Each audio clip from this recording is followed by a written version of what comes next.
بسم اللہ الرحمن الرحیم۔ درس ختم نبوت کا سلسلہ چل رہا ہے۔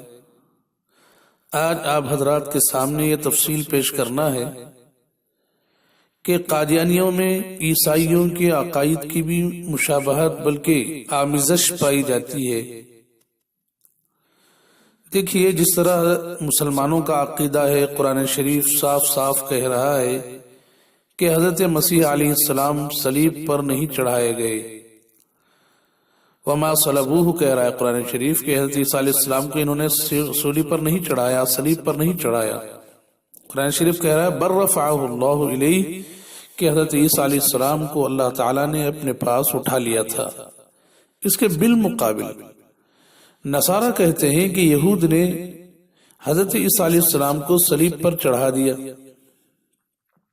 لطف تو یہ ہے کہ خود مرزا بھی اس معاملے میں، اس عقیدے میں نصارہ ہی کا پیروکار تھا۔ چنانچہ مرزا قادیانی لکھتا ہے کہ حضرت مسیح بروز جمعہ بوقت عصر صلیب پر چڑھائے گئے۔ جب وہ چند گھنٹہ کیلوں کی تکلیف اٹھا کر بے ہوش ہو گئے اور خیال کیا گیا کہ مر گئے تو ایک دفعہ سخت آندھی اٹھی۔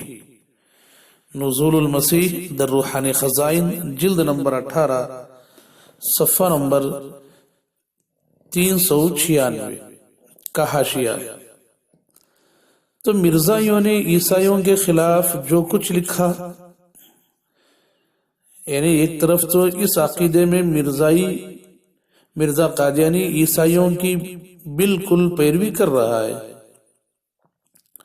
اور جن عبارتوں میں مرزا نے عیسائیوں کے خلاف لکھا، جو کچھ بھی لکھا وہ محض دہریوں کو خوش کرنے کے لیے تھا اور دہریوں کے خیالات کو اپنی طرف سے پیش کرنے کے لیے تھا، لیکن عقیدہ عیسیٰ علیہ السلام کے سلسلے میں اس کا بھی وہی تھا جو عیسائیوں کا نصارہ کا تھا، غلط عقیدہ۔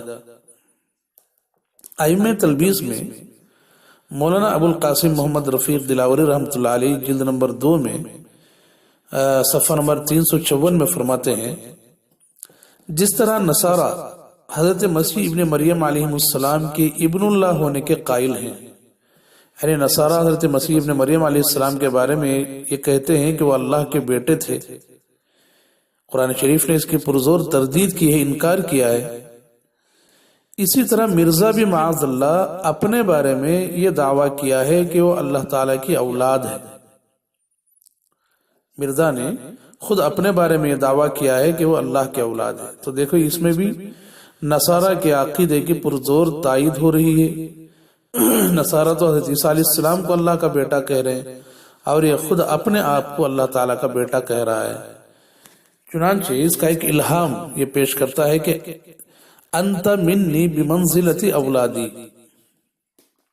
انت منی بمنزلت اولادی، کہ تو میرے بیٹے کی جگہ ہے، تو میرے بیٹے جیسا ہے، بیٹے کی جگہ ہے۔ حقیقت الوحی صفحہ نمبر 86، روحانی خزائن جلد نمبر 22 صفحہ نمبر 709۔ تو کہتا ہے کہ اللہ تعالیٰ فرماتے ہیں میرے بارے میں کہ انت منی بمنزلت اولادی، کہ تو میرے بیٹے کی جگہ ہے۔ نعوذ باللہ من ذالک۔ تو اس الہام میں مرزا نے ظاہر کیا ہے کہ حق تعالیٰ نے اسے بیٹا کہہ کر مخاطب کیا۔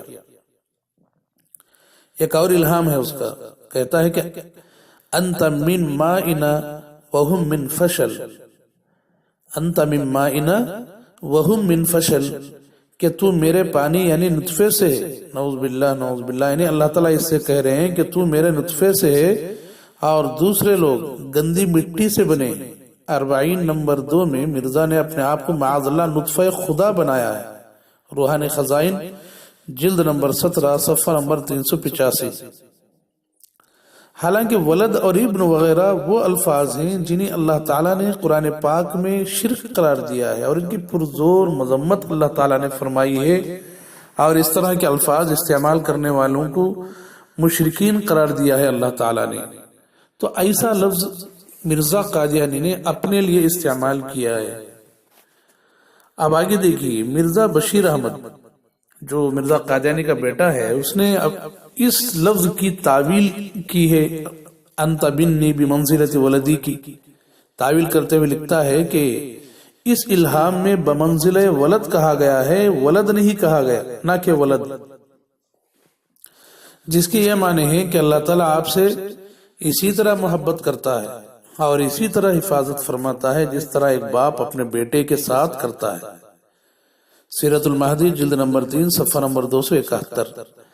یعنی اس کے بیٹے کا کہنا ہے کہ میرے باپ نے جو بمنزلتی ولدی کا لفظ کہا ہے الہام میں، الہام پیش کیا ہے، اس کا مطلب یہ نہیں ہے کہ وہ اللہ کے بیٹے بن گئے، بلکہ اس کا مطلب یہ ہے کہ اللہ جیسے بیٹوں کو محبت کرتے، لوگ جیسے بیٹوں سے محبت کرتے ہیں، ایسے اللہ تعالیٰ میرے باپ سے محبت کرتے تھے۔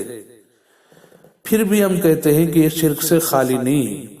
اللہ تعالیٰ نے ایسے الفاظ کو قرآن شریف میں استعمال کرنے سے منع فرمایا ہے، تو اس کو الہام کیسے کر دیں گے ان الفاظ کا؟ اللہ تعالیٰ تو نہیں کیے ہوں گے، کوئی اور کیا ہوگا کہ تو میرے نطفے سے ہے، تو میرے بیٹے کی جیسا ہے، کوئی اور کیا ہوگا، جیسے اور بھی بہت ساری چیزیں ہیں دنیا میں اللہ تعالیٰ کی ذات کے علاوہ۔ اللہ تعالیٰ نے تو یہ الہام اس نالائق کو ایسا کیا نہیں ہوگا، کیونکہ اللہ اپنے بندے سے ہرگز ایسی محبت نہیں کرتا جیسے باپ اپنے بیٹے سے کرتا ہے۔ اللہ تعالیٰ ایسی تشبیہات سے بالکل پاک ہے۔ مولانا رفیق دراوری رحمۃ اللہ علیہ اپنی کتاب ائمہ تلبیس کی جلد نمبر 2 صفحہ نمبر 355 میں لکھتے ہیں کہ مرزا نے اسلام کی پاک توحید کے مقابلے میں نصارہ کی تقلید میں اپنی ایک تسلیث بھی پیش کی، یعنی اسلام کی ایک طرف تو توحید ہے، دوسری طرف نصارہ کی تسلیث ہے۔ اسلام تو ایک طرف اللہ تعالیٰ کو ایک کہتا ہے، معبود کو ایک کہتا ہے، دوسری طرف نصارہ کہتے ہیں کہ معبود تین ہیں، تینوں کا مجموعہ ہے، الگ الگ باتیں اس کے سلسلے میں پیش کرتے ہیں۔ تو مرزائی نے بھی اس کی تقلید کی، مرزائی نے بھی اس کو اپنایا ہے۔ چنانچہ لکھتا ہے کہ ان دونوں محبتوں کے کمال سے جو خالق اور مخلوق میں پیدا ہو کر نر و مادہ کا حکم رکھتی ہے، اور محبت الہی کی آگ سے ایک تیسری چیز پیدا ہوتی ہے جس کا نام روح القدس ہے، اس کا نام پاک تسلیث ہے، اس لیے یہ کہہ سکتے ہیں کہ وہ ان دونوں کے لیے بطور ابن اللہ کے ہے۔ توضیح مرام در روحانی خزائن جلد نمبر 3 صفحہ نمبر 62۔ تو اس کے کہنے کا مطلب یہ ہے کہ اللہ تعالیٰ جس طرح محبت کرتے ہیں اپنے بندوں سے، اس محبت کے نتیجے میں ایک تیسری چیز پیدا ہوتی ہے جس کا نام روح القدس ہے۔ یہ تیسری چیز روح القدس، یہی بات تو عیسائی بھی کہتے ہیں، اور قرآنی تعلیمات میں، شریعت محمدیہ میں اس طرح کی کسی چیز کا کوئی ثبوت نہیں ملتا، کوئی مضمون اس طرح کا نہیں ملتا۔ یہ مضمون تو ہو بہو نصارہ کا لیا ہوا ہے۔ تو اس کے اپنے عقائد میں نصارہ سے بھی پوری طرح مشابہت پائی جا رہی ہے، تو یہ اس کے عقائد اسلام سے بالکل ہم آہنگ نہیں ہیں۔ اللہ تعالیٰ ہمیں ایسے لوگوں سے بھرپور حفاظت عطا فرمائے۔ وآخر دعوانا ان الحمد للہ رب العالمین۔